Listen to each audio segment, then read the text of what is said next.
pour une peut-être future maman. Donc j'aimais beaucoup faire la cuisine. Donc c'était Laver la ça. vaisselle et tout Oui, ça là, oui. c'était ça.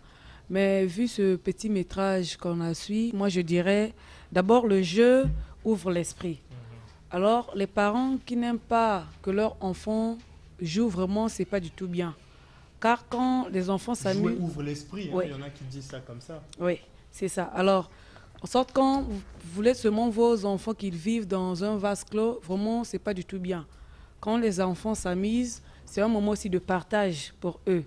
Alors, c'est De l'étape, connaître les ouais, autres, oui, bien sûr. effectivement. Donc, chaque enfant vraiment doit jouir de ça et doit vraiment passer ces genres C'est d'étapes-là. vrai qu'il ne doit pas y avoir de l'abus, sinon l'enfant s'abrutit. Oui, Mais il y a un temps pour jouer, oui, un temps donc pour travailler. effectivement. D'accord. Voilà, jouer, danser et chanter, les enfants y ont droit pour harmoniser leur quotidien. Les enfants ont besoin donc de divertissement. Et là aussi, c'est l'occasion pour nous de lancer ce grand appel au pouvoir public. Nos enfants dans la ville capitale ont besoin de centres d'intérêt, un peu de distraction ne ferait pas de mal. C'est vrai qu'il y a un temps pour tout. Étudier et s'amuser, je suis sûr que les deux feront de vos enfants ceux les plus heureux de cette terre. Maintenant, nous allons décortiquer le dernier point de ces droits que nous avons eu à choisir parmi l'éventail de cette convention sur les droits des enfants. Ne pas faire la guerre ni la subir, épargner les enfants des conflits armés. Je vous propose ceci en vous disant à tout de suite.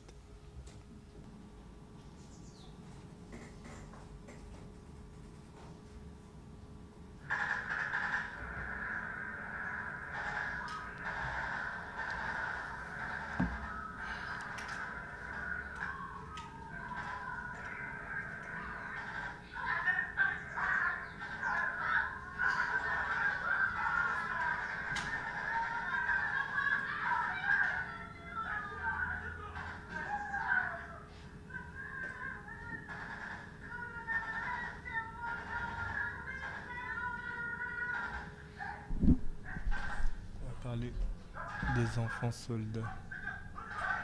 Tu peux parler des enfants soldats. Ouais, bah, je commence avec lui et puis je termine avec Edna.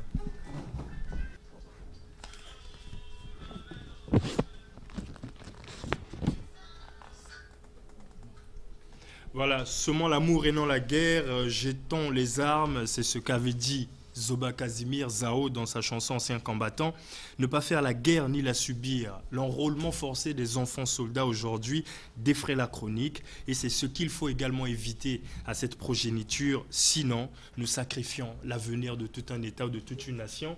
Je me retourne auprès de l'ancien président du Parlement des enfants République du Congo. Le pays, la République du Congo, notre pays, a connu aussi les affres de la guerre. C'est vrai que c'est un mauvais souvenir que je n'aurais pas osé faire ressurgir aujourd'hui, mais quand même quelque chose à dire sur la question des enfants soldats, des innocents qui sont enrôlés de force. Naturellement, toujours, parce que j'étais aussi enfant Ah, j'ai eu peur, je suis pas un enfant soldat. Non, non, non, j'étais aussi enfant Grâce à Dieu. pendant ces trois guerres civiles que nous avons connues, et ça a été affreux Oui. en tant qu'enfant de voir des gens mourir devant toi, ou de voir des gens qui sont morts comme ça.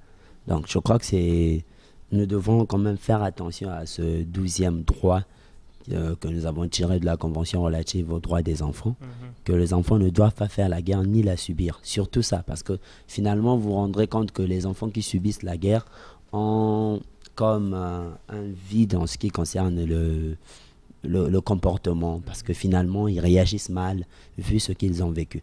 Vous comprendrez actuellement qu'on a constaté que les enfants sont devenus des brigands, les enfants ne respectent plus les parents. Tout ça, c'est parce que ils ont quand même vécu des guerres, et ça a dû les traumatiser, les influencer, et puis les influencer en mal, bien sûr, Bien pour sûr, avoir bien un sûr, mauvais bien comportement. sûr. Donc, et je crois que les gens qui sont les auteurs de ces enrôlements forcés des enfants devraient être punis quand même, parce que ce n'est pas normal de faire enrôler un enfant pour porter les armes, pour se faire tuer, parce que souvent ce sont ces enfants-là qui sont même plus qui sont sans conscience, parce qu'ils ne savent pas ce qu'ils font, et avec les armes ils dévastent, ils meurtrissent plus que les grandes personnes. Donc Ok. c'est un peu ça. Merci pour ta contribution. Oui, Eunice, et puis je termine avec Edna. Ces enfants solidaires.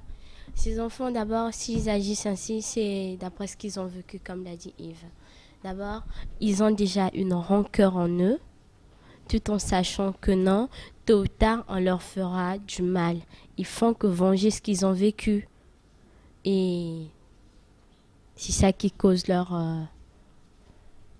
c'est ce qui cause à ce qu'ils sont les enfants solitaires. C'est ça. Okay. Edna, pour terminer. Merci. Moi, je dirais que les parents ou les jeunes qui incitent les enfants de tenir l'arme, c'est pas bien. Et je souhaiterais passer aussi un message chez les parents. Je souhaiterais que les parents nous préparent pour être des artisans de paix et non des artisans de guerre. Donc, c'est ce que je tenais à dire aux parents. Merci. Ça, c'est très fort. Moi, j'ajouterais, pas seulement aux parents, bon, c'est effectivement, les décideurs politiques sont aussi des parents. Hein. Ce sont eux qui doivent tout le temps être en paix avec les autres, en harmonie, afin d'éviter les guerres. Voilà, ça je crois que c'est le message de tous les enfants.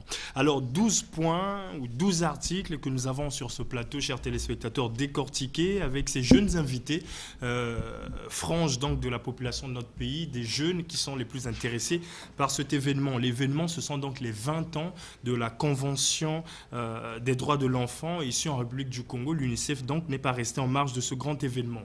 Parler des droits des enfants est très crucial car les enfants, comme vous le savez, dont les besoins de base ne sont pas satisfaits et dont les droits fondamentaux ne sont pas respectés, ne peuvent devenir des adultes responsables et productifs, respectueux non plus des droits d'autrui. Nous dirons ici que les violations des droits ne provoquent pas uniquement la souffrance, ces violations sèment également la violation politique et sociale et sont parfois même à l'origine des conflits armés. Je suis Gilda Smaïla, j'ai été très heureux de vous avoir présenté cette causerie de débat avec tous ces jeunes. Je vais vous demander d'applaudir pour tous les enfants qui souffrent dans notre pays.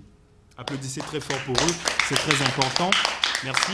Et nous allons donc vous dire merci à toutes et à tous d'avoir été des nôtres. C'était donc une préparation signée UNICEF avec sa représentation en République du Congo. Nous vous disons donc merci et au revoir.